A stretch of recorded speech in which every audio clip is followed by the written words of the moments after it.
ഇപ്പോൾ മന്ത്രി AC മൊയ്തീൻ സംസാരിക്കുകയാണ് തത്സമയം.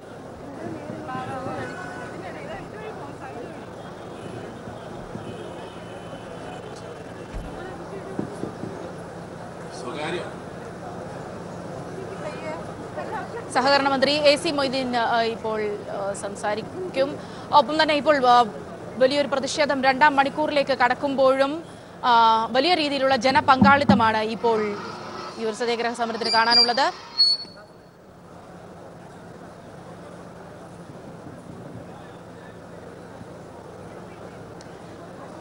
സഹകരണ മേഖലയെ തന്നെ തകർക്കുന്ന രീതിയിലുള്ള കേന്ദ്ര ഇടപെടലുകളിൽ പ്രതിഷേധിച്ചാണ് വലിയൊരു പ്രക്ഷോഭത്തിനായി ഇപ്പോൾ തലസ്ഥാന നഗരി സാക്ഷ്യം വഹിച്ചുകൊണ്ടിരിക്കുന്നത്. കക്ഷി രാഷ്ട്രീയ ഭേദമന്യേ എല്ലാവരും ഈ ഒരു സത്യാഗ്രഹ സമരത്തിന് പിന്തുണയുമായി രംഗത്തെത്തിയിരിക്കുന്നു എന്നതാണ് ഇപ്പോൾ കാണാൻ സാധിക്കുന്ന സാഹചര്യം. മന്ത്രിയുടെ വാക്കുകളിലേക്ക് സാമ്പത്തിക വിനിമയത്തിനുള്ള സൗകര്യം വളരെ വിശ്വസനീയമായി പ്രവർത്തിക്കുന്ന കേരളത്തിലെ സഹകരണ പ്രസ്ഥാനത്തിന് നിഷേധിക്കുന്നതിൽ യാതൊരു ന്യായവുമില്ലെന്നും ഈ സഹകരണ സ്ഥാപനങ്ങൾക്ക്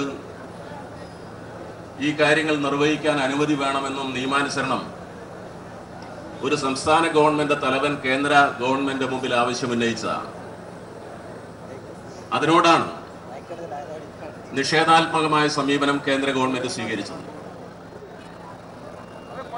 8-ാം തീയതി 500-ന്റെയും 1000-ന്റെയും നോട്ടുകൾ പിൻവലിക്കാൻ വേണ്ടി കേന്ദ്ര ഗവൺമെന്റ് തീരുമാനം വന്നതിന് ശേഷം റിസർവ് ബാങ്കിന്റെ നിർദ്ദേശമനുസരിച്ച് സഹകരണ സ്ഥാപനങ്ങളിലുള്ള 500-ന്റെയും 1000-ന്റെയും നോട്ടുകളുടെ കണക്ക് ലഭ്യമാക്കണം എന്നാവശ്യപ്പെട്ട വിവരം റിസർവ് ബാങ്കിന് സംസ്ഥാനത്തെ സഹകരണ മേഖല നൽകിയിട്ടുള്ളതാണ്. സഹകരണ മേഖല അനുഭവിക്കുന്ന ഈ പ്രയാസങ്ങൾ സഹകരണ മേഖലയിൽ നിക്ഷേപമുള്ളവരും സാധാരണക്കാരും ഏറെ ബന്ധപ്പെടുന്ന സഹകരണ സ്ഥാപനങ്ങൾ ആ സഹകരണ സ്ഥാപനങ്ങൾക്ക് 500-ന്റെയും 1000-ന്റെയും നോട്ട് മാറി നൽകാൻ അനുമതി വേണമെന്ന് റിസർവ് ബാങ്കിനോട് ആവശ്യപ്പെട്ടതിനെ തുടർന്ന് 11-ാം തീയതി ആ നോട്ടുകൾ കസ്റ്റമറുടെ അക്കൗണ്ടുകളിൽ നിക്ഷേപിക്കാം എന്നുള്ള അനുമതിയും തന്നിരുന്നതാണ്. പ്രൈമറി ക്രെഡിറ്റ് ബാങ്കുകളും ജില്ലാ സഹകരണ ബാങ്കും അനുമതിയുടെ ഭാഗമായി 14-ാം തീയതി വരെ ഈ 500-ന്റെയും 1000-ന്റെയും പിൻവലിക്കപ്പെട്ട നോട്ടുകൾ നിയമാനുസൃതം കേന്ദ്ര ഗവൺമെന്റ് പറഞ്ഞ അവധിയുണ്ട്, അതിനകത്ത് റിസർവ് ബാങ്കിന്റെ അനുമതിയോടുകൂടി അത് സ്വീകരിക്കുന്ന സമീപനം ഉണ്ടായിരുന്നു. നേരത്തെ അവിടെ ബഹുമാനപ്പെട്ട മുഖ്യമന്ത്രി സൂചിപ്പിച്ച പോലെ കേന്ദ്ര ഗവൺമെന്റിനെ കണ്ട് ഈ നിവേദനം സമർപ്പിച്ചതിന് ശേഷം വളരെ നിഷേധാത്മകമായൊരു സമീപനം ആ നോട്ടുകൾ സ്വീകരിക്കുന്ന കാര്യത്തിൽ ഉൾപ്പെടെ കേന്ദ്ര ഗവൺമെന്റ് സ്വീകരിക്കുകയുണ്ടായി. സംസ്ഥാനത്തെ 1625ഓളം വരുന്ന ബാങ്കിംഗ് ഇടപാടുകൾ നടത്തുന്ന സ്ഥാപനങ്ങൾ ഈ നോട്ടുകൾ ക്രയവിക്രയം ചെയ്യാൻ പാടില്ല കർശനമായ വിലക്ക് വന്നു. ജില്ലാ ബാങ്കുകൾക്കും ആ വിലക്കുണ്ട്. രാജ്യത്തെ റിസർവ് ബാങ്കിന്റെ നിബന്ധനയ്ക്ക് വിധേയമായി ലൈസൻസിങ്ങിന് വിധേയമായിട്ടാണ് ജില്ലാ സഹകരണ ബാങ്കുകൾ പ്രവർത്തിക്കുന്നത്. സംസ്ഥാന സഹകരണ ബാങ്കും റൂറൽ ബാങ്കുകളും അർബൻ ബാങ്കുകളും ആ രീതിയിൽ പ്രവർത്തിക്കുന്ന റിസർവ് ബാങ്കിന്റെ അംഗീകാരത്തോടു കൂടി പ്രവർത്തിക്കുന്നവയാണ്. എന്തുകൊണ്ടാണ് റിസർവ് ബാങ്കിന്റെ ലൈസൻസിന് വിധേയമായി പ്രവർത്തിക്കുന്ന ജില്ലാ സഹകരണ ബാങ്കുകൾക്ക് ഈ അനുമതി നിഷേധിച്ചത് എന്നുള്ള കാര്യത്തിൽ റിസർവ് ബാങ്ക് വ്യക്തമായ ഒരു മറുപടിയും ഇതുവരെ നൽകിയിട്ടില്ല എന്നുള്ളതാണ് വസ്തുത.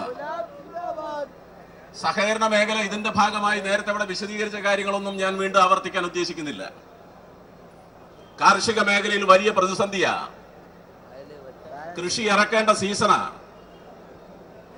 രാജ്യത്തെ കാർഷിക വായ്പയിലെ 80% കേരളത്തിന്റെ കാർഷിക മേഖലയിൽ നിർവഹിക്കുന്നത് സഹകരണ സ്ഥാപനങ്ങളാ. ആ ലോൺ കൊടുക്കാൻ കഴിയാതെ കൃഷിക്കാരുടെ അപേക്ഷ കെട്ടിക്കിടക്കുക. രാജ്യത്തെ വിവാഹ ആവശ്യങ്ങൾ വരുമ്പോ ആ നിക്ഷേപത്തിൽ നിന്ന് പണം പിൻവലിക്കാൻ കഴിയാത്ത അവസ്ഥ കേരളത്തിലെ പ്രാഥമിക ബാങ്കുകളിൽ ഇതിന്റെ ഭാഗമായി സൃഷ്ടിക്കപ്പെട്ടിരിക്കുക. ചെറിയ ആവശ്യത്തിന് പോലും കാര്യങ്ങൾ നിർവഹിക്കാൻ കഴിയാത്ത സ്ഥിതി ഉണ്ടായിരിക്കുന്നു. പ്രൈമറി ബാങ്കുകളെ സംബന്ധിച്ചിടത്തോളം ഒരു സാധാരണ കസ്റ്റമർക്ക് ഒരാഴ്ചയിൽ പിൻവലിക്കാൻ കഴിയുന്ന സംഖ്യ മാത്രമാണ് ആ ബാങ്കുകൾക്കും പിൻവലിക്കാൻ കഴിയുക എന്ന സ്ഥിതി വന്നപ്പോ ഓരോ പ്രൈമറി ബാങ്കുകളിലും ഉള്ള 10,000-കണക്കിന് അക്കൗണ്ടുള്ള ആളുകൾ അവരുടെ ആവശ്യങ്ങൾ നിർവഹിക്കാൻ കഴിയാത്ത വലിയ പ്രതിസന്ധിയിലേക്കാണ് കേരളത്തിലെ സഹകരണ മേഖല ചെന്നെത്തിയിട്ടുള്ളത്. ഈ പ്രയാസം ബോധപൂർവം സൃഷ്ടിച്ചതാ. രാജ്യത്തെ സഹകരണ സ്ഥാപനങ്ങൾ നിയമത്തിന് വിധേയമായാണ് പ്രവർത്തിക്കുന്നതെന്ന് ഇവിടെ വ്യക്തമാക്കപ്പെട്ടു. കേന്ദ്ര സഹകരണ നിയമമുണ്ട്. ആ നിയമത്തിന് വിധേയമായി കേരളത്തിലെ സംസ്ഥാന നിയമസഭ ചർച്ച ചെയ്ത് പാസാക്കിയ സഹകരണ നിയമമുണ്ട്. ആ നിയമത്തിന് വിധേയമായിട്ടാ സഹകരണ വകുപ്പിന്റെ ആവശ്യമായ പരിശോധനകളോടെ ഈ ബാങ്കുകളുടെ പ്രവർത്തനങ്ങൾ നടക്കുന്നത്. നബാർഡ് കേന്ദ്ര ഗവൺമെന്റ് നിയന്ത്രണത്തിലുള്ള സ്ഥാപനമാണല്ലോ. നബാർഡിന്റെ കർശനമായ പരിശോധന ഈ ബാങ്കുകളുടെ മേലുണ്ട്. ഓഡിറ്റ് നടക്കുന്നുണ്ട്. നിയമാനുസൃതമായി സംവിധാനമുള്ള ജനങ്ങൾ ഏറ്റവും വിശ്വസനീയമായി കരുതുന്ന ഈ സഹകരണ സ്ഥാപനങ്ങൾ, ആ സഹകരണ സ്ഥാപനങ്ങൾക്ക് ക്രയവിക്രയം നടത്താൻ അധികാരമില്ല എന്ന് പറയുമ്പോൾ തന്നെ സ്വകാര്യ ബാങ്കുകൾക്ക് അനുമതി കൊടുത്തതിന്റെ ന്യായം ഇവർ പറയുന്നില്ല. തീർച്ചയായും അതുകൊണ്ടാണ് സഹകരണ മേഖലയെ തകർക്കാൻ വേണ്ടിയുള്ള ഗൂഢാലോചനയാണിത് എന്ന് വ്യക്തമാക്കപ്പെടുന്നത്. കേന്ദ്ര ഭരണകക്ഷിയുടെ കേരളത്തിലെ ഔദ്യോഗിക വക്താക്കൾ കഴിഞ്ഞ കുറെ ദിവസങ്ങളായി സഹകരണ ബാങ്കുകൾ കള്ളപ്പണം വെളുപ്പിക്കാൻ നിൽക്കുന്നവരുടേതാണ് ആക്ഷേപം ഉന്നയിക്കുക. 30,000 കോടി രൂപയുടെ കള്ളപ്പണത്തിന്റെ നിക്ഷേപമുണ്ട് എന്നിവർ ആക്ഷേപം ഉന്നയിക്കുക. ഞങ്ങൾ പരിശോധിക്കാൻ വരുമ്പോൾ, ആദായനികുതി വകുപ്പിന്റെ ഉദ്യോഗസ്ഥന്മാർ പരിശോധിക്കാൻ വരുമ്പോൾ അനുമതി നൽകുന്നുള്ള ആക്ഷേപം വ്യാജമായി രാജ്യത്ത് പ്രചരിപ്പിക്കുക. നേരത്തെ ധനകാര്യമന്ത്രി സൂചിപ്പിച്ചപ്പോ കേരളത്തിലെ സഹകരണ മേഖലയ്ക്ക് വൈദ്യനാഥൻ കമ്മിറ്റിയുടെ റിപ്പോർട്ടും പ്രകാശ് ബക്ഷി കമ്മിറ്റിയുടെ റിപ്പോർട്ടും ഒക്കെ ഉണ്ടാക്കിയ നയത്തിനോടുള്ള അഭിപ്രായ വ്യത്യാസം തുടരുന്നുണ്ട്. ചർച്ച നടക്കുക. റിസർവ് ബാങ്കിന്റെ നിബന്ധനകൾ സഹകരണ ബാങ്കുകളെ കൂച്ചുവിലങ്ങടക്കാൻ ശ്രമിക്കുന്നു എന്നുള്ള ആക്ഷേപം കേരളത്തിലെ സഹകരണ പ്രസ്ഥാനത്തിനുണ്ട്, ഇന്ത്യയിലെ സഹകരണ പ്രസ്ഥാനത്തിനുണ്ട്. ആ അഭിപ്രായ വ്യത്യാസങ്ങളൊക്കെ നിലനിൽക്കുമ്പോ നോട്ട് പിൻവലിക്കലുമായി ബന്ധപ്പെട്ട പ്രശ്നങ്ങളെ മുൻനിർത്തി സഹകരണ സ്ഥാപനങ്ങളെ ഞെരുക്കാൻ ഒരു അവസരം കിട്ടി എന്നുള്ള രീതിയിലാണ് ഇപ്പോൾ ഇതിനെ പ്രയോജനപ്പെടുത്തുന്നതെന്ന് കാണാൻ വേണ്ടി കഴിയും. കേരളത്തിൽ കേന്ദ്ര ഭരണകക്ഷിയുടെ ഉത്തരവാദപ്പെട്ട ഈ നേതാക്കൾ പ്രചരിപ്പിക്കുന്ന ഈ അസത്യം സഹകരണ പ്രസ്ഥാനത്തിന്റെ കടക്കൽ കത്തിവെക്കാൻ വേണ്ടിയുള്ള രാഷ്ട്രീയ പ്രചരണത്തിന്റെ ഭാഗമായിട്ട് മാത്രമാണ്. കഴിഞ്ഞ കുറച്ച് നാളുകളായി ആദായ നികുതി വകുപ്പ് ചോദ്യങ്ങൾ സഹകരണ സംഘങ്ങളോട് ഉന്നയിക്കുന്നുണ്ട്. അതിന് ഓരോ സംഘങ്ങൾക്കും കിട്ടുന്ന നോട്ടീസിന് വിശദമായ മറുപടി സഹകരണ പ്രസ്ഥാനം നൽകുന്നുണ്ട്.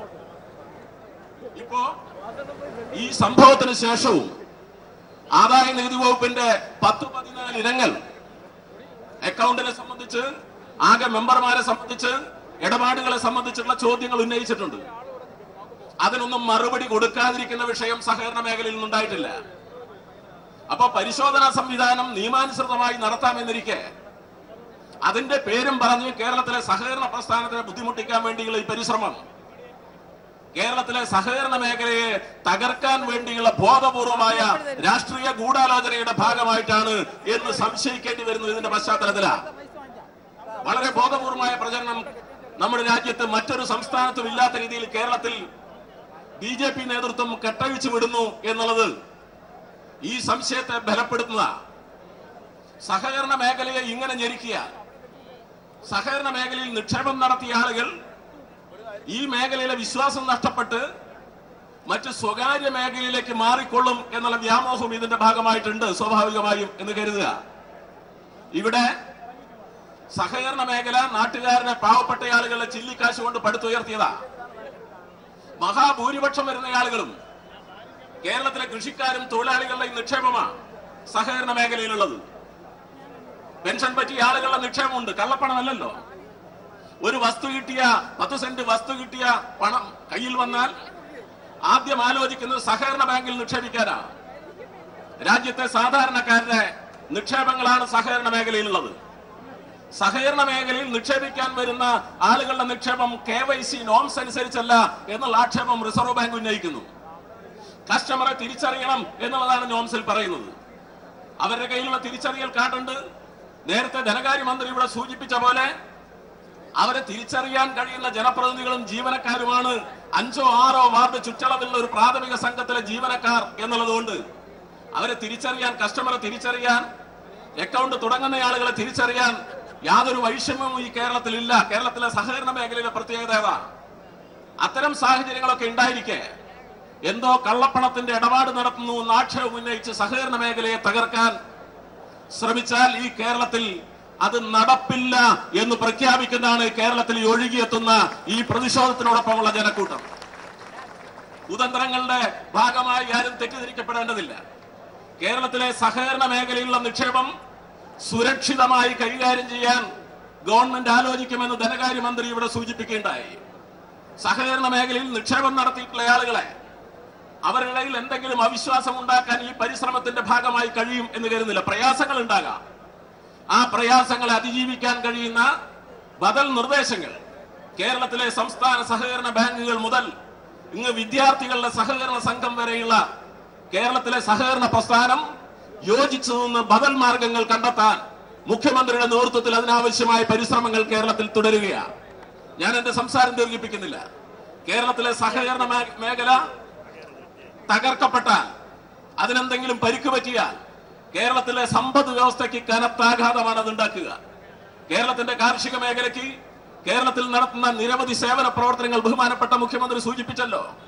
ഡയാലിസിസിന് ഉൾപ്പെടെ സൗജന്യ റേറ്റിൽ വലിയ ലാബ് ടെസ്റ്റുകൾക്കുള്ള പണത്തിന്റെ ചെറിയ പണം ഈടാക്കി അത് നൽകുന്ന സംവിധാനം, ജീവൻ രക്ഷാ മരുന്നുകൾക്ക് വൻതോതിൽ വില കൊടുക്കേണ്ടി വരുമ്പോ നീതി മെഡിക്കൽ സ്റ്റോർ വഴി വില കുറച്ച് മരുന്നുകൾ നൽകൽ, നിത്യോപയോഗ സാധനങ്ങൾക്ക് വൻതോതിൽ വിലക്കയറ്റം ഉണ്ടാകുമ്പോ ആ വിലക്കയറ്റം പിടിച്ചു നിർത്താൻ വേണ്ടി ലാഭമെടുക്കാതെ ഈ രാജ്യത്തെ പാവപ്പെട്ട ആളുകളെ സംരക്ഷിക്കാൻ വേണ്ടിയുള്ള പൊതുവിതരണ സംവിധാനത്തിൽ മാർക്കറ്റിൽ ഇടപെടുന്ന പ്രവർത്തനങ്ങൾ, മറ്റെല്ലാ മേഖലയിലും ഇത്ര പ്രവർത്തനങ്ങൾ നടത്തിക്കൊണ്ടിരിക്കുന്ന ഈ സഹകരണ പ്രസ്ഥാനത്തെ തകർക്കുക എന്ന് പറഞ്ഞാൽ ഈ സേവനങ്ങളെ തകർക്കുക, ജനങ്ങളുടെ ഈ ആവശ്യങ്ങൾക്കെതിരായി നിലപാട് സ്വീകരിക്കുക എന്നുള്ളതാണ് ഈ കുതന്ത്രത്തിന്റെ ആളുകൾ ശ്രമിക്കുന്നത്.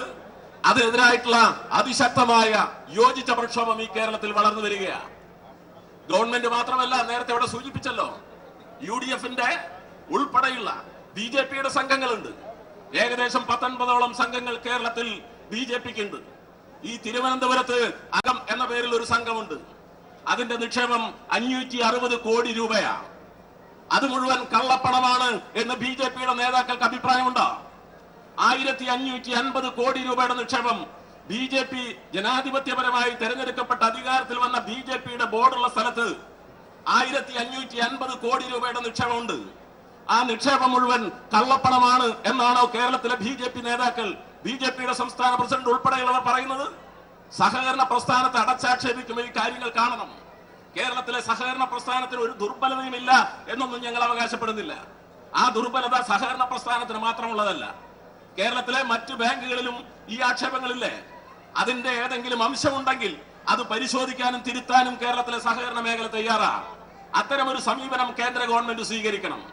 കള്ളപ്പണം പരിശോധിക്കാൻ സംവിധാനമില്ല, അതുപോലെ തന്നെ കള്ളനോട്ട് പരിശോധിക്കാൻ സംവിധാനമില്ല എന്ന കേരളത്തിലെ സഹകരണ സ്ഥാപനങ്ങളിൽ കള്ളനോട്ട് പരിശോധിക്കാനുള്ള സംവിധാനം മിക്കവാറും എല്ലാ സ്ഥലത്തും വ്യാപകമായിട്ടുണ്ട്. ജില്ലാ ബാങ്കുകളും അതിന്റെ കീഴിലുള്ള 750-ൽ പരം വരുന്ന ശാഖകളിലും ഈ നോട്ട് കള്ളനോട്ടാണോ എന്ന് പരിശോധിക്കാൻ വേണ്ടിയുള്ള സംവിധാനം കേരളത്തിൽ ഏർപ്പെടുത്തിയിട്ടുണ്ടല്ലോ. പിന്നെ എന്തിനാണ് ഇത്തരം ആക്ഷേപങ്ങൾ ഉന്നയിക്കുന്നത്? മറ്റു മേഖലയിൽ ഇല്ലാത്ത, മറ്റ് ബാങ്കിംഗ് മേഖലയിൽ ഇല്ലാത്ത ഒരു തെറ്റായ പ്രവണതകളും കേരളത്തിലെ സഹകരണ മേഖലയിലെ ഗുണങ്ങളാണ് കൂടുതൽ. ആ ഗുണങ്ങളെ സംരക്ഷിക്കാൻ, കേരളത്തിന്റെ താല്പര്യം സംരക്ഷിക്കാൻ, കേരളത്തിന്റെ സമ്പദ്ഘടനയെ സംരക്ഷിക്കാൻ കഴിയുന്ന ഈ പോരാട്ടത്തിനാണ് ഇന്ന് തുടക്കം കുറിക്കുന്നത്. കേന്ദ്ര ഗവൺമെന്റ് അവരുടെ നയത്തിൽ ആവശ്യമായ മാറ്റം വരുത്തണം, സഹകരണ മേഖലയ്ക്ക് ആവശ്യമായ ഈ സാമ്പത്തിക വിനിമയ സൗകര്യങ്ങൾ ഏർപ്പെടുത്തണം എന്നാവശ്യപ്പെട്ട് ഈ സമരത്തിൽ പങ്കെടുത്ത മുഴുവൻ ആളുകളെയും അഭിവാദ്യം ചെയ്തുകൊണ്ട് ഞാൻ എന്റെ വാക്കുകൾ അവസാനിപ്പിക്കുന്നു. സഹകരണ മേഖലയെ സംരക്ഷിക്കാനുള്ള കേരളത്തിൻ്റെ ഒരുമിച്ചുള്ള പോക്ക്, സമരമുഖത്ത് കേരളം. മുഖ്യമന്ത്രിയുടെ നേതൃത്വത്തിൽ മന്ത്രിമാരടക്കം സത്യാഗ്രഹ സമരത്തിൽ RBIയുടെ ഓഫീസിന് മുന്നിൽ തിരുവനന്തപുരത്ത്. കേരളത്തിൻ്റെ ഗ്രാമീണ തുടിപ്പുകൾ അന്തിയുറങ്ങുന്ന സഹകരണ മേഖലയ്ക്കെതിരായ ഏത് നീക്കത്തെയും ശക്തിയുക്തം എതിർക്കുമെന്ന വലിയ പ്രഖ്യാപനത്തോടെ സമരമുഖത്ത് കേരളം. മുഖ്യമന്ത്രി പിണറായി വിജയൻ അടക്കം മന്ത്രിമാർ RBI ഓഫീസിന് മുന്നിൽ സത്യാഗ്രഹത്തിലാണ്. അവിടേക്ക് തത്സമയം ഇപ്പോൾ KK ശൈലജ ടീച്ചർ സംസാരിക്കും. സമ്പാദ്യങ്ങളും ചെറിയ ചെറിയ വായ്പകളും വഴി കേരളത്തിലെ ജനങ്ങളുടെ ജീവിതം, ദൈനംദിന പ്രവർത്തനങ്ങൾ കേരളത്തിൻ്റെ സഹകരണ മേഖലയുമായിട്ട് ബന്ധപ്പെട്ടിരിക്കുകയാണ്. ഒരു ദിവസം സുപ്രഭാതത്തിൽ ജനങ്ങളുടെ ക്രയവിക്രയത്തിന് ഉതകുന്ന പണം പിൻവലിച്ചു എന്ന് വരുമ്പോൾ, പണമില്ലാതെ ഒരു തരത്തിലും ജീവിക്കാൻ കഴിയാത്തൊരു സമൂഹത്തിൽ ജനങ്ങൾ ചികിത്സയ്ക്കും ഭക്ഷണത്തിനും വിദ്യാഭ്യാസത്തിനും വിവാഹത്തിനും എല്ലാ ജീവിത പ്രക്രിയകൾക്കും ഒരു വഴിയും കാണാതെ ഉടരുകയാണ് എന്നുള്ളതാണ് വസ്തുത. ഇവിടെ പറഞ്ഞു കല്യാണത്തിന് തീരുമാനമെടുത്തവർ കല്യാണ തീയതി മാറ്റിവെക്കുകയാണ്. എപ്പോൾ പണം കിട്ടുമെന്ന് അറിയില്ല. ആശുപത്രികളിൽ നിന്ന് എല്ലായിടത്തുനിന്നും വലിയ വിളിയാണ്. ചിലർ പറയുന്നത് ഓപ്പറേഷൻ നിശ്ചയിച്ച തീയതി മാറ്റിത്തരുമോ എന്നാണ്. അത്യാവശ്യമായിട്ട് ഓപ്പറേഷൻ ചെയ്യേണ്ടത് മാറ്റിവെച്ചാൽ എന്താ ഉണ്ടാവുക എന്ന് എല്ലാവർക്കും അറിയാമല്ലോ. പണമില്ലാതെ എങ്ങനെയാണ് ആശുപത്രികളിൽ പോവുക? ഗവൺമെൻറ് ആശുപത്രികളിൽ ഈ നോട്ട് സ്വീകരിക്കണമെന്ന് ഞങ്ങൾ പറഞ്ഞിട്ടുണ്ട്. വലിയ ബുദ്ധിമുട്ടിലാണെങ്കിലും ഗവൺമെൻറ് ആശുപത്രികൾ അത് സ്വീകരിക്കുകയാണ്. ചില ആശുപത്രികളിൽ നിന്ന് എന്നോട് ചോദിക്കുന്നത് ഈ നോട്ടൊക്കെ സ്വീകരിക്കാം, പക്ഷെ ആശുപത്രിയുടെ ദൈനംദിന ആവശ്യങ്ങൾക്ക് വേണ്ടി എന്തെങ്കിലും വാങ്ങണമെന്ന് വന്നാൽ ഞങ്ങൾ എങ്ങനെയാണ് വാങ്ങുക? ഇത് ഏത് ബാങ്കിൽ ചെന്നാലാണ് ഇത്രയും വലിയ തുക ഞങ്ങൾക്ക് പുതിയ നോട്ട് തരിക? ആ ചോദ്യത്തിന് നമുക്ക് ഉത്തരം പറയാനില്ല. സ്വകാര്യ ആശുപത്രികളിൽ നിന്ന് എല്ലാ ദിവസവും രോഗികളുടെ വിളിയാണ്. അവർ കരയുകയാണ് അവിടെ നിന്നിട്ട്. ഞങ്ങൾ 500 രൂപ കൊടുത്തു, ഡിസ്പെൻസറിയിൽ നിന്ന് മരുന്ന് കിട്ടുന്നില്ല, ഞങ്ങൾക്ക് ചികിത്സിക്കാൻ സാധിക്കുന്നില്ല, പണം എടുക്കുന്നില്ല. അതുകൊണ്ടൊന്ന് വിളിച്ച് പറയൂ, മന്ത്രിയുടെ ഓഫീസിൽ നിന്ന് വിളിച്ച് പറയൂ ഈ പൈസ എടുക്കാൻ ആശുപത്രിയിൽ. അത് കേൾക്കുമ്പോൾ ആ സ്വകാര്യ ആശുപത്രിയിൽ ഞങ്ങൾ വിളിക്കുമ്പോൾ അവരും തിരിച്ചു ചോദിക്കുന്നത് അങ്ങനെയാണെങ്കിൽ മിനിസ്റ്റർ ഒരു ഉറപ്പ് തരുമോ, ഈ ആശുപത്രിക്ക് ആവശ്യമായിട്ടുള്ള അത്യാവശ്യ കാര്യങ്ങൾ നിർവഹിക്കാൻ നോട്ട് പുതിയത് നിങ്ങൾ തരുമോന്ന് ഉറപ്പ് തരുമോന്നാ. എവിടെന്നാ കൊടുക്കുക? അതിനെ ഒന്ന് ലളിതമാക്കാൻ ബഹുമാനപ്പെട്ട മുഖ്യമന്ത്രി ഇവിടെ പറഞ്ഞു, കള്ളപ്പണം തടയുന്നതിനൊന്നും ഞങ്ങളാരും എതിരല്ല. ബഹുമാനപ്പെട്ട മന്ത്രി ജെയ്റ്റ്ലിയോട് സംസാരിക്കുമ്പോൾ തന്നെ ആ കാര്യം സൂചിപ്പിച്ചു എന്ന് പറഞ്ഞു. പക്ഷേ കാര്യങ്ങൾ ലഘൂകരിക്കാനും ജനങ്ങളുടെ പ്രശ്നം പരിഹരിക്കാനുള്ള മാർഗമാണ് കേരളം പറഞ്ഞു കൊടുത്തത്. ആ പറഞ്ഞു കൊടുത്തത് മറ്റൊന്നുമല്ല, കേരളത്തിലെ സഹകരണ ബാങ്കുകൾക്ക് ഈ വിനിമയത്തിനുള്ള അവസരം തന്നാൽ അത് സാധാരണക്കാർക്ക് വലിയ ഉപകാരമായിരിക്കും എന്നാണ്. അത് തരുന്നതിന് എന്താ ബുദ്ധിമുട്ട്? എവിടെയാണ് ശരിക്കും കള്ളപ്പണം നിക്ഷേപിക്കപ്പെടുന്നത്? ന്യൂ ജനറേഷൻ ബാങ്കുകൾക്ക് ഇവിടെ ഒരു തടസ്സവുമില്ല, അവിടെ പണം എത്തിക്കുന്നുണ്ട്. ജനങ്ങൾക്ക് കിട്ടാനുള്ള അളവ് വളരെ കുറവാണ് എവിടെ എത്തിച്ചാലും. പക്ഷെ ആ ബാങ്കുകളെ വിശ്വാസത്തിലെടുക്കാം, ന്യൂ ജനറേഷൻ ബാങ്കുകളെ വിശ്വാസത്തിലെടുക്കാം. പക്ഷെ പാവപ്പെട്ടവര് വേർപ്പൊഴുക്കി അധ്വാനിച്ചുണ്ടാക്കുന്ന ചില്ലിക്കാശ് നിക്ഷേപിച്ച് അതൊരു സമ്പാദ്യമാക്കി മാറ്റിയിട്ടുള്ള സഹകരണ ബാങ്കിനെ വിശ്വസിക്കാൻ പറ്റില്ല. വലിയ കോടീശ്വരന്മാരായിട്ടുള്ള ആളുകൾ, കള്ളപ്പണക്കാർ നാട്ടിൻപുറത്തെ സാധാരണ സഹകരണ ബാങ്കിലാണോ കൊണ്ടുവന്നിട്ട് അവരുടെ കള്ളപ്പണം നിക്ഷേപിക്കുന്നത്? ആ പണം നിക്ഷേപിക്കുന്നത് ന്യൂ ജനറേഷൻ ബാങ്കുകളിലായിരിക്കാനാണ് സാധ്യത. ആ ബാങ്കുകൾക്ക് യാതൊരു തടസ്സവുമില്ല. പക്ഷേ പാവപ്പെട്ടവൻ അധ്വാനിച്ച് പണം നിക്ഷേപിക്കുന്ന സഹകരണ ബാങ്കുകളെ വിശ്വാസത്തിലെടുക്കുന്നില്ല. ഇത് വളരെ കരുതിക്കൂട്ടിയ ഒരു ചതിയാണ്. കേരളത്തിലെ സഹകരണ പ്രസ്ഥാനത്തെ തകർക്കുന്നതിനും മൾട്ടിനാഷണൽ കോർപ്പറേറ്റുകളെ സഹായിക്കുന്നതിനും ന്യൂ ജനറേഷൻ ബാങ്കുകളിലേക്ക് പണം ഒഴുകിയെത്തുന്ന വഴികൾ തുറക്കുന്നതിനും വേണ്ടിയുള്ള അതിസമർത്ഥമായിട്ടുള്ള പ്ലാൻഡ് ആയിട്ടുള്ള ചതിയാണ് ഇത് എന്ന കാര്യത്തിൽ യാതൊരു സംശയവും കേരളത്തിനില്ല. ഇപ്പൊ ആളുകൾ പറയാണ് സഹകരണ ബാങ്കിൽ നിക്ഷേപിച്ചിട്ടുള്ള പണം അത് മറ്റു ബാങ്കുകളിലേക്ക് കൈമാറ്റം ചെയ്താൽ പണം പിൻവലിക്കാൻ കഴിയുമെന്ന് ആലോചിക്കും സ്വാഭാവികമായിട്ട് ആളുകൾ. അങ്ങനെ സഹകരണ ബാങ്കിലെ പണം മറ്റ് ബാങ്കുകളിലേക്ക് സൈഫൺ ചെയ്തെടുക്കാനുള്ള അതിസമർത്ഥമായിട്ടുള്ള ഒരു തന്ത്രം ഇതിന്റെ പിന്നിലുണ്ടെന്ന് കൂടി നമ്മൾ കാണേണ്ടതായിട്ടുണ്ട്. ന്യൂജൻ ബാങ്കിനെ സാധാരണക്കാരന് ഒരുപാട് വിശ്വസിക്കാൻ പറ്റുമോ? ഇവിടെ നേതാക്കളെല്ലാം സൂചിപ്പിച്ചതുപോലെ ഒരു പാവപ്പെട്ട കൃഷിക്കാരന് ഗ്രാമത്തിൽ ചെറിയ കൃഷി നടത്താനുള്ള കാർഷിക ആവശ്യങ്ങൾക്കുള്ള ലോൺ എവിടുന്നാ കിട്ടുക? പെട്ടെന്ന് മക്കളുടെ കല്യാണം വന്നാൽ ഒരു വീടെടുക്കുന്നതിന് അതിനൊക്കെ ആവശ്യമായിട്ട് വലിയ കോടികളൊന്നും വേണ്ട. സാധാരണക്കാർക്ക് കിട്ടാവുന്ന ഈ ആയിരക്കണക്കിന് വരുന്ന കുറച്ച് കാശ് എവിടെ നിന്നാണ് കിട്ടുക? അത് കിട്ടാനുള്ള ഇടം കേരളത്തിന്റെ സഹകരണ ബാങ്കാണ്. അത് വാങ്ങിയെടുത്തിട്ടാണ് ആളുകൾ വീട് മൂടി പിടിപ്പിക്കുന്നത്, വൃത്തിയുള്ള കക്കൂസ് ഉണ്ടാക്കുന്നത്, അതുപോലെ തന്നെ നടന്നു പോകാനുള്ള സൗകര്യങ്ങൾ ഉണ്ടാക്കുന്നത്, ആരോഗ്യ രംഗത്ത് ചികിത്സക്ക് ആവശ്യമായിട്ടുള്ള പണം സ്വരൂപിക്കുന്നത്. ഇതെല്ലാം ഇങ്ങനെയാണ്. അപ്പൊ ആ സഹകരണ മേഖലയുടെ കഥ തീർന്നാൽ വളരെ ബുദ്ധിമുട്ട് ജനങ്ങൾക്ക് ഉണ്ടാകുമെന്നുള്ള കാര്യത്തിൽ ഒരു തർക്കവും ഇല്ല. എത്ര ആളുകൾ മരിക്കുമെന്ന് നമുക്കിപ്പോൾ പറയാൻ പറ്റില്ല. രോഗികളായിട്ടുള്ള ചിലരെല്ലാം മരിച്ചു കഴിഞ്ഞു ചികിത്സയില്ലാതെ. അതിൻ്റെ കണക്കൊന്നും കൃത്യമായിട്ട് മാധ്യമങ്ങളിൽ പൂർണ്ണമായി വരുന്നില്ല എന്നുള്ളതേ ഉള്ളൂ. ചികിത്സ കിട്ടാതെ മരിക്കുന്നവരുടെ എണ്ണം കൂടുകയാണ് എന്നുള്ളത് സംശയമില്ലാത്ത കാര്യമാണ് കേരളത്തിൽ. എനിക്ക് നല്ല ഭീതി തോന്നുന്നുണ്ട് ആ കാര്യത്തിൽ. എങ്ങനെയാണ് ഈ ചികിത്സാ മേഖല കുറേ നാളത്തേക്ക് ക്രമീകരിക്കുക എന്നതിനെ കുറിച്ച് നല്ല ഭയം തന്നെ തോന്നുന്നുണ്ട്. അതുകൊണ്ട് വളരെ ശക്തമായിട്ടുള്ള പ്രക്ഷോഭം വേദന അനുഭവിക്കുന്ന മനുഷ്യരെല്ലാം ചേർന്ന് നടത്തിക്കൊണ്ട് മാത്രമേ നമ്മുടെ നാടിനെ സംരക്ഷിക്കാൻ സാധിക്കുകയുള്ളൂ. ഒരു സ്ത്രീ എന്നുള്ള നിലയിൽ എനിക്ക് കൂടുതൽ ഉത്കണ്ഠയുണ്ട്. കാരണം സ്ത്രീകൾ കുടുംബനാഥകളായിട്ടുള്ള കുടുംബങ്ങളുണ്ട് കേരളത്തിൽ ധാരാളം.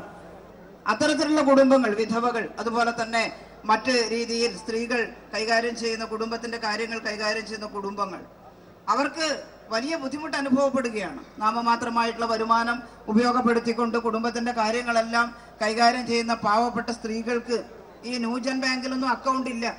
അവിടെ അക്കൗണ്ട് ഉള്ളവർക്ക് മാത്രമേ അവർ പണം കൊടുക്കുന്നുള്ളൂ, ന്യൂ ജനറേഷൻ ബാങ്കുകൾ. ഇവർക്ക് അവിടെയൊന്നും അക്കൗണ്ട് ഇല്ല. നാട്ടിൻപുറത്തെ കോഓപ്പറേറ്റീവ് ബാങ്കിലാണ് അവരുടെ അക്കൗണ്ട് ഉള്ളത്. അവിടെ ചെല്ലുമ്പോൾ പണമില്ല. പിന്നെ എങ്ങനെയാണ് അവർ അക്കൗണ്ട് ഇല്ലാത്ത ബാങ്കിൽ പോയിട്ട് ദൈനംദിന കാര്യങ്ങൾക്ക് ആവശ്യമായിട്ടുള്ള പണം സ്വരൂപിക്കുക? അതുകൊണ്ട് സ്ത്രീകളുടെ കാര്യം, പ്രത്യേകിച്ച് വിധവകളൊക്കെ ആയിട്ടുള്ള സ്ത്രീകളുടെ കാര്യം വളരെയേറെ ബുദ്ധിമുട്ടിലായിട്ട് മാറുകയാണെന്നുള്ളതും കൂടി നാം കാണേണ്ടതായിട്ടുണ്ട്. കേരളത്തിലെ ഹൃദയത്തിൽ ഏറ്റെടുക്കുന്നതാണ് എന്ന കാര്യത്തിൽ ഒരു സംശയവുമില്ല.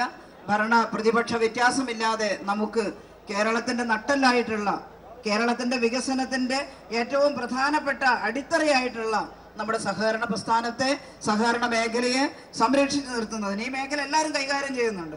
അതിൽ ഇടതുപക്ഷവും വലതുപക്ഷവും ഒക്കെ ആയിട്ടുള്ള ആളുകളെല്ലാം കൈകാര്യം ചെയ്യുന്ന മേഖലയാണ് സഹകരണ മേഖല. ആ മേഖലയെ ശക്തമാക്കുന്നതിനും നിലനിർത്തുന്നതിനും വലിയ സമരം നടത്തണം. ഈ നോട്ട് പിൻവലിക്കലിന്റെ ഭാഗമായിട്ടുണ്ടാകുന്ന നാടകത്തെ തുറന്നു കാണിക്കാൻ സാധിക്കണം. ധൂർത്തമായിട്ട് ജീവിതം നയിക്കുന്നവർക്കൊന്നും തടസ്സം വരാനുള്ള ന്യൂജൻ ബാങ്കുകളൊക്കെ അവർക്ക് സഹായകമായിട്ട് വരുമെന്ന് കരുതുന്നു. പക്ഷേ കേരളത്തിലെ സാധാരണക്കാരും ഇടത്തരക്കാരുമായിട്ടുള്ള ആളുകളാണ് കൂടുതൽ ബുദ്ധിമുട്ടാൻ ഇടയാകുന്നത് എന്നുള്ളതാണ് വസ്തുത. നേരത്തെ തന്നെ ആസൂത്രണം ചെയ്ത് വൻകിടക്കാർക്ക് നോട്ടൊക്കെ ശേഖരിച്ചു വെക്കുന്നതിനുള്ള സൗകര്യമൊക്കെ ഉണ്ടാക്കി കൊടുത്തിട്ടുണ്ട് എന്ന് ഇപ്പോൾ കൂടുതൽ കാര്യങ്ങൾ നമ്മൾ അറിഞ്ഞുകൊണ്ടിരിക്കുന്നുണ്ട്. ഇപ്പോൾ BJPയുടെ എല്ലാം നേതാക്കന്മാരും അതുപോലെ തന്നെ ആളുകളുമെല്ലാം ഇത്തരത്തിലുള്ള വലിയ ചടങ്ങുകളൊക്കെ നടത്തുന്നതായിട്ട് കാണുന്നുണ്ട്. അതിന് കോടിക്കണക്കിന് രൂപ ചെലവഴിക്കുന്നതായിട്ടും കാണുന്നുണ്ട്. അതെങ്ങനെയാണ് എന്ന് ഈ നാട്ടിലെ സാധാരണക്കാര് അന്വേഷിച്ചു തുടങ്ങിയിരിക്കുന്ന സമയമാണ്. അതുകൊണ്ട് വൻകിടക്കാരുമായിട്ടുള്ള ഒത്തുകളി അവസാനിപ്പിച്ച് കേരളത്തിലെ ജനങ്ങളെ ജീവിക്കാൻ അനുവദിക്കണം. അതിനുവേണ്ടിയാണ് ഈ സമരം എന്ന് നമ്മൾ പറയുന്നു. ഈ സമരത്തോട് ഐക്യദാർഢ്യം പ്രകടിപ്പിച്ച് ഇവിടെ എത്തിച്ചേർന്നിട്ടുള്ള, നല്ല വെയിലത്ത് കേരളത്തെ രക്ഷിക്കാൻ ആവശ്യമായ ഈ സഹന സമരത്തിൽ പങ്കെടുക്കുന്ന എല്ലാ സഹോദരന്മാരെയും അഭിവാദ്യം ചെയ്തുകൊണ്ട് ഞാൻ എൻ്റെ വാക്കുകൾ അവസാനിപ്പിക്കുന്നു. സഹകരണ മേഖലയെ തകർക്കാനുള്ള മോദി സർക്കാരിന്റെ നീക്കത്തിനെതിരെ ശക്തമായ പ്രക്ഷോഭവുമായി കേരളം. മുഖ്യമന്ത്രി പിണറായി വിജയന്റെ നേതൃത്വത്തിൽ മന്ത്രിമാരടക്കം RBIയുടെ തിരുവനന്തപുരം ഓഫീസിന് മുന്നിൽ സത്യാഗ്രഹ സമരത്തിലാണ്. വലിയ പ്രക്ഷോഭത്തിന്റെ തുടക്കമാണ്. സഹകരണ മേഖലയ്ക്കെതിരായ ഏത് നീക്കത്തെയും ശക്തിയുക്തം എതിർക്കുമെന്ന വലിയ ആഹ്വാനവുമായി, സമരാഹ്വാനവുമായി തന്നെയാണ് കേരളം കക്ഷി രാഷ്ട്രീയ ഭേദമന്യേ സമരമുഖത്തേക്ക് ഇറങ്ങുന്നത്. അതിൻ്റെ തുടക്കം എന്ന് വേണം കൂടി ഇതിനെ കാണാൻ. RBI ഓഫീസിന് മുന്നിൽ ഇപ്പോൾ സത്യാഗ്രഹ സമരം പുരോഗമിക്കുകയാണ്. രാവിലെ 10 മണി മുതൽ തുടങ്ങിയ സമരം വൈകിട്ട് 5 മണി വരെയാണ് ഉണ്ടാവുക.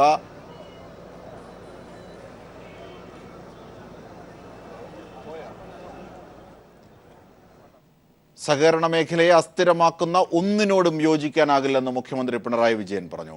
സഹകരണ മേഖലയെ തകർക്കാൻ BJP വക്താക്കൾ ശ്രമിക്കുന്നുവെന്നും ഇതിന് പിന്നിൽ രാഷ്ട്രീയ ഗൂഢാലോചനയാണെന്നും സഹകരണ മേഖലയെ സംരക്ഷിക്കാൻ ഏവരും ഒറ്റക്കെട്ടായി നിൽക്കണമെന്നും പിണറായി പറഞ്ഞു. സഹകരണ പ്രസ്ഥാനത്തെ തകർക്കാൻ ശ്രമിക്കുന്ന കേന്ദ്ര നിലപാടിനെതിരെ റിസർവ് ബാങ്ക് ഓഫ് ഇന്ത്യയുടെ മേഖലാ ആസ്ഥാനത്തിന് മുന്നിൽ സത്യാഗ്രഹം സമരം ഉദ്ഘാടനം ചെയ്യുകയായിരുന്നു പിണറായി. ഒരു രാഷ്ട്രീയ ഗൂഢാലോചന ഈ കാര്യത്തിൽ ഉണ്ടായിട്ടുണ്ട്.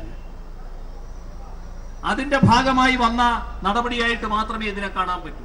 കേരളത്തിന്റെ സഹകരണ മേഖലയെ രാഷ്ട്രീയ ദുഷ്ടലാക്കോടെ തകർക്കാൻ വേണ്ടി ഒരുമ്പെട്ട് വരുന്ന ശക്തികളെ തിരിച്ചറിയാൻ നമുക്ക് കഴിയണം. അത് പൂർണ്ണമായും പരാജയപ്പെടുത്താൻ നമുക്ക് സാധിക്കണം. കേരളത്തിലെ സഹകരണ മേഖലയെ അതേ രീതിയിൽ തന്നെ അതിന്റെ എല്ലാ തനിമയോടെയും യശസ്സോടെയും നിലനിർത്താൻ സാധിക്കണം. സഹകരണ പ്രതിസന്ധിയിൽ ദേശീയ പ്രക്ഷോഭം സംഘടിപ്പിക്കുമെന്ന് സീതാറാം യെച്ചൂരി. മറ്റ് പാർട്ടികളെയും സഹകരിപ്പിച്ച് പ്രക്ഷോഭത്തിന് CPIM നേതൃത്വം നൽകുമെന്നും മോദി നൽകുന്നത് രാജ്യത്തെ നിയന്ത്രിക്കുന്നത് താനാണെന്ന സന്ദേശമാണെന്നും യെച്ചൂരി പറഞ്ഞു. So as the CPIM, we have said that we are going to organize people's protests all over the country. We are demanding from the government that you did not make proper preparations. Till the alternative currency is available in the banking system, we will organize all India protest actions to force this government to make proper arrangements, until then not to create this anarchy in the country and in the economic system. Modi തുഗ്ലക്കിന്റെ ആശാനാണെന്ന് വി എസ് അച്യുതാനന്ദൻ. ജനങ്ങൾ മോദിയുടെ നെഞ്ചിൽ ചാപ്പ കുത്തുമെന്നും വി എസ് അച്യുതാനന്ദൻ പറഞ്ഞു. കേരളത്തിന്റെ ഈ പൊതുവികാരം കണക്കിലെടുത്ത് മോഡി തലതിരിഞ്ഞ തീരുമാനം പിൻവലിക്കാൻ തയ്യാറാകണം. നേരത്തെ തലതിരിഞ്ഞ പരിഷ്കാരം നടത്തുന്നവരെ തുഗ്ലക്ക് എന്ന് പറഞ്ഞിട്ടുള്ളൂ. ഇപ്പോൾ മോദി തുഗ്ലക്കിന്റെ പോലും ആശാനാകാനാണ് ശ്രമിക്കുന്നത്. ഇപ്പോൾ സമരമുഖത്തേക്ക് തന്നെ മേഴ്സിക്കുട്ടിയമ്മ സംസാരിക്കും. ഡ്രൈവറുടെ സീറ്റിൽ കയറിയിരുന്ന് കുട്ടികൾ കളിക്കുന്നത് പോലെ അതൊക്കെ പിടിച്ച് കളിക്കുന്നതാണ് നമ്മൾ കണ്ടത്. ജനം ഈ ദിവസങ്ങളിൽ, തൊട്ടടുത്ത ദിവസം രാജ്യത്തുള്ള മീഡിയ എല്ലാം കൊണ്ടുപിടിച്ചെഴുതി കള്ളപ്പണ വേട്ടയ്ക്ക് പ്രധാനമന്ത്രി നേതൃത്വം കൊടുക്കുന്നു. ഭാരതത്തില് ഉജ്ജ്വലമായൊരു മാറ്റം, കള്ളപ്പണമാകെ പിടിച്ചെടുക്കാൻ പോകുന്നു. എല്ലാ മീഡിയയും അടുത്ത ദിവസം അങ്ങനെ തന്നെ റിപ്പോർട്ട് ചെയ്തു. കള്ളപ്പണത്തിനെതിരെ പ്രധാനമന്ത്രി ഒരു യുദ്ധം പ്രഖ്യാപിച്ചിരിക്കുന്നു. ഇപ്പൊ പുതിയ പ്രയോഗം തന്നെ ഉണ്ടല്ലോ. അപ്പൊ യുദ്ധം പ്രഖ്യാപിച്ചിരിക്കുകയാണ്. ജനങ്ങളെല്ലാം ആശ്വാസത്തോടെ കണ്ടു, കള്ളപ്പണം പിടിക്കും, അതിന്റെ ഭാഗമായി ജനങ്ങൾക്കെല്ലാം പുതിയ പണം ഉടനടി ലഭിക്കും, രാജ്യത്ത് വിലക്കയറ്റം കുറയും, രാജ്യം ഇങ്ങനെ സ്മൂത്തായി മുന്നോട്ട് പോകും. ഇങ്ങനെയൊക്കെ ഒരുപാട് വാർത്തകളാണ് അത് പ്രചരിപ്പിച്ചത്. ഇന്ന് 10ാം ദിവസം എത്തിയപ്പോൾ നാം എന്താ കണ്ടുകൊണ്ടിരിക്കുന്നത്? നാം കണ്ടുകൊണ്ടിരിക്കുന്നത് ഒരു കള്ളപ്പണത്തിന്റെയും പിടിച്ച വാർത്ത നാം കാണുന്നില്ല. എന്ന് മാത്രമല്ല, ഓരോ ദിവസം കഴിയും തോറും വന്നുകൊണ്ടിരിക്കുന്ന വാർത്ത, ഈ അനൗൺസ്മെന്റിന് മുന്നേ തന്നെ ഒരുക്കങ്ങൾ അറിയേണ്ടവർ അറിഞ്ഞിരുന്നു. രാജ്യത്തെ കോർപ്പറേറ്റുകൾ ലക്ഷക്കണക്കിന് കോടി രൂപ അവർ നിക്ഷേപിക്കുകയും ഒക്കെ ചെയ്ത് അവരുടെ പണമെല്ലാം സേഫാക്കിയിരുന്നു. BJPയുടെ തന്നെ സംസ്ഥാന അക്കൗണ്ടുകളിൽ കോടിക്കണക്കിന് രൂപ വന്നു കഴിഞ്ഞിരിക്കുന്നു. വന്നുകൊണ്ടിരിക്കുന്ന വാർത്തകൾ അങ്ങനെയാണ്. അപ്പൊ രാജ്യത്തെ കള്ളപ്പണമെല്ലാം കണ്ടുകെട്ടുമെന്നും രാജ്യത്തിന്റെ സമ്പദ് വ്യവസ്ഥ കുറെ കൂടി ശക്തിപ്പെടുത്തുമെന്നും അങ്ങനെ ജനങ്ങൾക്കാകെ ആശ്വാസം നൽകുമെന്നും പ്രഖ്യാപിച്ച പ്രധാനമന്ത്രിയുടെ വാഗ്ദാനമെല്ലാം പൊള്ളയായിരുന്നു എന്ന് മാത്രമല്ല, പണം ഇടേണ്ടവരെല്ലാം കൃത്യമായി ഇടുകയും BJPയുടെ അക്കൗണ്ടിലേക്കെല്ലാം സേഫായി പണം നിക്ഷേപിക്കപ്പെടുകയും ചെയ്തതിനു ശേഷം ജനങ്ങളോടാണ് യുദ്ധം. ആ യുദ്ധം പ്രഖ്യാപിക്കുമ്പോൾ, ഇങ്ങനെ ഒരു സുപ്രധാനമായ തീരുമാനമെടുക്കുമ്പോൾ അദ്ദേഹം ചെയ്യേണ്ടിയിരുന്ന മുൻകരുതലുണ്ട്. ഇവിടെ ഇപ്പൊ ഇരിക്കുന്ന മുഖ്യമന്ത്രി അടക്കമുള്ള മന്ത്രിമാരെല്ലാം തങ്ങളുടെ വകുപ്പുകളിൽ ഏതെങ്കിലും ഒരു പുതിയ കാര്യം ചെയ്യാൻ പോയാൽ അതിനൊരു മുന്നൊരുക്കമുണ്ട്. അത് നടപ്പിലാകുമ്പോൾ എങ്ങനെ, ഏത് തരത്തിൽ നിന്ന് നമ്മൾ വളരെ വളരെ കൃത്യമായി അത് പിന്തുടരുന്നുണ്ടാവും. എവിടെയാണ് കുറവ് അത് നോക്കാൻ തന്നെ നമ്മൾ അവിടെ തന്നെ ഉണ്ടാകും. ചെറിയ കാര്യം എടുത്താൽ പോലും. ഉദാഹരണത്തിന്, ഞങ്ങൾ മത്സ്യത്തൊഴിലാളി വകുപ്പിൽ മണ്ണെണ്ണ ബങ്ക് മത്സ്യഫെഡ് വഴി കൊടുക്കുന്നു. എങ്ങനെയാണ് ഓപ്പറേഷൻ നമ്മൾ ക്ലോസ് ആയി വാച്ച് ചെയ്യുകയാണ്. അപ്പൊ വളരെ ചെറിയ കാര്യമാണെങ്കിൽ പോലും ഉത്തരവാദിത്വമുള്ളവർ അതൊരു പുതിയ കാര്യം പ്രഖ്യാപിക്കുമ്പോൾ എങ്ങനെ ജനങ്ങൾക്കത് ആശ്വാസകരമായി എത്തുന്നു എന്ന് പരിശോധിക്കാനും എവിടെയെങ്കിലും കുറവുണ്ടെങ്കിൽ അതിൽ ഇടപെടാനും ജാഗ്രത പുലർത്തുന്നതാണ് ഏതൊരു ഭരണാധികാരിയും രാജ്യത്ത് ചെയ്യുന്ന കാര്യം. നമ്മുടെ പ്രധാനമന്ത്രി എന്താ ചെയ്തത്? രാജ്യത്ത് 18 ലക്ഷം കോടിയോളം നോട്ടുകൾ ഉള്ളതിൽ 16 ലക്ഷം കോടിയിലധികവും 500-ന്റെയും 1000-ന്റെയും നോട്ടുകളാണ്. ഒറ്റയടി അത് പിൻവലിക്കുകയാണ്. ഇന്നിപ്പോ പത്രമെല്ലാം റിപ്പോർട്ട് ചെയ്തിരിക്കുന്നത് 500-ന്റെ നോട്ടിന് തത്തുല്യമായി പിൻവലിച്ച നോട്ടുകൾ 24 മണിക്കൂറും ഇന്ത്യ രാജ്യത്തുള്ള 4 പ്രസ്സുകളും വർക്ക് ചെയ്താലും 6 മാസം എടുക്കേണ്ടി വരും 500 രൂപ നോട്ടുകൾ അടിച്ചു തീരാനെന്നാണ്. അപ്പൊ 6 മാസം ജനങ്ങളെ കൊല്ലാനാണോ പ്രധാനമന്ത്രി തീരുമാനിച്ചിരിക്കുന്നത്? ജനാധിപത്യ വ്യവസ്ഥയിൽ ജനങ്ങൾക്കുള്ള അവകാശത്തെ നിഷേധിക്കാൻ രാജ്യം ഭരിക്കുന്ന ഒരു ഭരണാധികാരിക്ക് അവകാശമുണ്ടോ? അദ്ദേഹത്തെ അധികാരത്തിലേറ്റുന്നത് രാജ്യത്തെ ജനങ്ങളെ വെല്ലുവിളിക്കാനും അവരെ തകർക്കാനുമാണോ? 6 മാസമെങ്കിലും എടുക്കും 500 രൂപ നോട്ടുകൾ പ്രിന്റ് ചെയ്ത് തീരാനെന്ന് ഇന്ന് മീഡിയ എല്ലാം റിപ്പോർട്ട് ചെയ്യുമ്പോൾ നമ്മുടെ പ്രധാനമന്ത്രി ഇത്തരമൊരു സുപ്രധാനമായ തീരുമാനമെടുക്കുമ്പോൾ എന്ത് മുൻകരുതലുകളാണ് അദ്ദേഹം സ്വീകരിച്ചിരുന്നത് എന്ന് ജനങ്ങളോട് പറയാനുള്ള ബാധ്യതയില്ലേ? ഇന്നലെ നമ്മൾ പാർലമെന്റിൽ കണ്ടു, അദ്ദേഹം പാർലമെന്റിലേ വരില്ല. അദ്ദേഹം പ്രഖ്യാപിക്കാനുണ്ടായിരുന്നു ടിവിയുടെ മുന്നിൽ. അത് കഴിഞ്ഞതിന് ശേഷമുള്ള സംഭവ വികാസം എന്ത് എന്ന് ജനാധിപത്യത്തിന്റെ ഏറ്റവും വലിയ ശ്രീകോവിലായ പാർലമെന്റിൽ ജനപ്രതിനിധികൾ ചോദിക്കുന്ന ചോദ്യങ്ങളോട് പ്രതികരിക്കാൻ അദ്ദേഹം സന്നദ്ധമല്ല എന്ന് പറഞ്ഞ് ഒളിച്ചോടുന്ന പ്രധാനമന്ത്രിയെ ആണ് ഭാരതം കാണുന്നത്.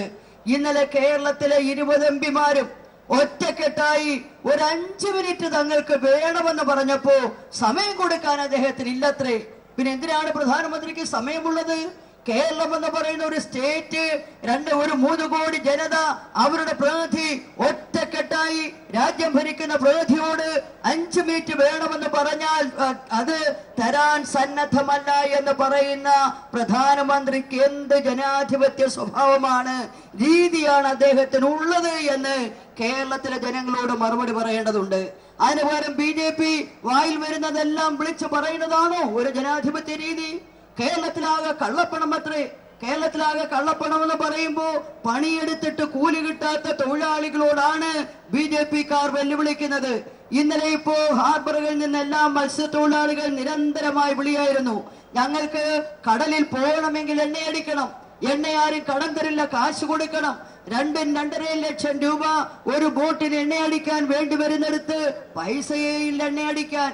കഷ്ടപ്പെട്ട ആരുടെയും കയ്യിൽ നിന്ന് 2 ദിവസത്തെ കടം വാങ്ങി കടലിൽ പോയാൽ തിരിച്ചു വരുന്ന മീൻ ഹാർബറിൽ വന്നാൽ വിൽക്കുന്നതിന് കാശില്ല. പണമെന്നത് ഇന്നൊരു കിട്ടാക്കനിയായി മാറിയിരിക്കുന്നു. ഇത്തരം ഒരു അത്യസാധാരണമായ സ്ഥിതിയിലേക്ക് പ്രധാനമന്ത്രി രാജ്യത്തെ തള്ളിവിട്ടതിന് എന്ത് ന്യായീകരണമാണ് അദ്ദേഹത്തിന് കൊടുക്കാനുള്ളത്? കശുവണ്ടി തൊഴിലാളി, ഇന്ന് ഞാൻ രാവിലെ ഇങ്ങോട്ട് വരുമ്പോ ഒരു തൊഴിലുടമ വിളിച്ചു പറഞ്ഞു, ഞങ്ങൾക്ക് കൂലി കഴിഞ്ഞ ആഴ്ച കൊടുത്തില്ല, ഈ ആഴ്ച കൊടുത്തില്ലെങ്കിൽ നിങ്ങളെല്ലാം കൂടെ ഞങ്ങളെ വന്ന് കയ്യേറും. ഞങ്ങൾ കൊടുക്കാൻ തയ്യാറാണ്, അക്കൗണ്ടിൽ പണമുണ്ട്, പണം കൊടുക്കാൻ ഒരു വകുപ്പ് തരണം. ഇപ്പൊ കളക്ടർ എന്ന് പറയുമ്പോ അത് അപ്പൊ അദ്ദേഹം പറഞ്ഞു, ഞങ്ങൾ DLOയുടെ മുന്നിൽ പണം ചെക്ക് കൊടുക്കാം, ഞങ്ങൾ തൊഴിലാളികളുടെ ലിസ്റ്റ് കൊടുക്കാം, DLO വഴി കൊടുത്തുകൊട്ടേ പണം, അത്തരത്തിലേക്ക് പണം കൊടുക്കാൻ ഏർപ്പാട് ചെയ്യണമെന്ന് അവർ പറയുകയാണ്. ഇതെന്തൊരു കാലമാണ്? പണിയെടുക്കുന്ന തൊഴിലാളിക്ക് കൂലി കിട്ടില്ലത്രേ. ഇതെന്ത് വെള്ളരിക്കപ്പെട്ടടമാണോ ഈ രാജ്യം? കശുവണ്ടി തൊഴിലാളി പണിയെടുത്താൽ, മത്സ്യത്തൊഴിലാളി മീൻ പിടിച്ചോണ്ട് വന്നാൽ രാജ്യത്തെ ഇപ്പോ കശുവണ്ടിയൊക്കെ ആണെങ്കിൽ നാട്ടില് ഇപ്പൊ സഹകരണ ബാങ്കുകളിലും പണമിടുന്നവരാണ് ഏറെയും. നമുക്കറിയാം, നമ്മുടെ കേരളത്തിന്റെ മണ്ണിൽ ഒരു 85-90% ജനങ്ങൾക്കും സഹകരണ ബാങ്കിൽ അക്കൗണ്ട് ഉണ്ട്. അവർക്ക് അവിടെ ബാങ്ക് അക്കൗണ്ട് ഇല്ലാത്ത സഹകാരികൾ കുറവാണ്. ബഹുഭൂരിപക്ഷം ആളുകളും രാജ്യത്തെ ജനങ്ങളാകെ സഹകരണ പ്രസ്ഥാനം ഈ നാട്ടിൽ നമ്മുടെ ശരീരത്തിന്റെ രക്തധമനി പോലെയാണ്, നാടിന്റെ രക്തധമനിയായി പടർന്ന് പന്തലിച്ച് കിടക്കുന്ന സഹകരണ പ്രസ്ഥാനം ഇന്നും ഇന്നലെയുമായി ഇങ്ങനെ കൂട് മുളയ്ക്കുന്ന കണക്ക് മുളച്ചു പൊന്തിയതൊന്നുമല്ല. ഒരു രാഷ്ട്രീയ പ്രസ്ഥാനം അവർ ഒരു ദിവസം അങ്ങ് പ്രഖ്യാപിച്ച് രാജ്യത്ത് നൂറ്റാണ്ടുകളായി വളർത്തിയെടുത്ത പ്രസ്ഥാനത്തെ ഞങ്ങൾ അനുവദിക്കില്ലെന്ന് പറഞ്ഞാൽ അങ്ങനെ അംഗീകരിച്ചു കൊടുക്കാൻ തക്ക ജനാധിപത്യമില്ലാത്തവരല്ല കേരളമെന്ന് തിരിച്ചറിയുന്നത് ഈ BJP നേതൃത്വം അത് മനസ്സിലാക്കുന്നത് നന്നായിരിക്കുമെന്ന് മാത്രമാണ് നമ്മൾക്ക് മുന്നറിയിപ്പ് നൽകാനുള്ളത്. നിങ്ങൾ 3-4 നേതാക്കൾ TV-യിൽ കയറി എന്ന് പ്രഖ്യാപിച്ചാൽ തകർന്നു പോകുന്നതാണോ കേരളത്തിലെ സഹകരണ പ്രസ്ഥാനം? നിങ്ങൾ പ്രഖ്യാപിക്കുന്നത് കൊണ്ട് സഹകരണ പ്രസ്ഥാനത്തിൽ നിക്ഷേപിച്ച പണമാകെ കള്ളപ്പണമായി മാറുന്നതാണോ കേരളത്തിന്റെ അന്തരീക്ഷം? അധ്വാനിച്ച് എല്ലുമുറിയെ പണിയെടുത്ത് തങ്ങളുടെ കുഞ്ഞു കുഞ്ഞു നിക്ഷേപങ്ങൾ ബാങ്കിൽ നിക്ഷേപിച്ച് അത് 1/2 ലക്ഷവും 1 ലക്ഷവും 2 ലക്ഷവും ഒക്കെ സൂക്ഷിച്ച് അത് വായ്പയെടുത്തും അങ്ങോട്ടും ഇങ്ങോട്ടും കൈകാര്യം ചെയ്ത് ജീവിതത്തെ പട്ടിണിയില്ലാതെ സുരക്ഷിതമാക്കി കൊണ്ടുപോകുന്നതിൽ നിർണായകമായ പങ്കാണ് നമ്മുടെ നാട്ടിലെ സഹകരണ പ്രസ്ഥാനം ഏറ്റെടുക്കുന്നത്. ഏതെല്ലാം മേഖലയിലാണ് സഹകരണ പ്രസ്ഥാനമുള്ളത്? ബാങ്കിങ് സെക്ടർ മാത്രമാണോ? സഹകരണ മേഖല, മത്സ്യത്തൊഴിലാളി സഹകരണ പ്രസ്ഥാനം, കശുവണ്ടി തൊഴിലാളി സഹകരണ സംഘങ്ങൾ വഴി, കൃഷിക്കാർ,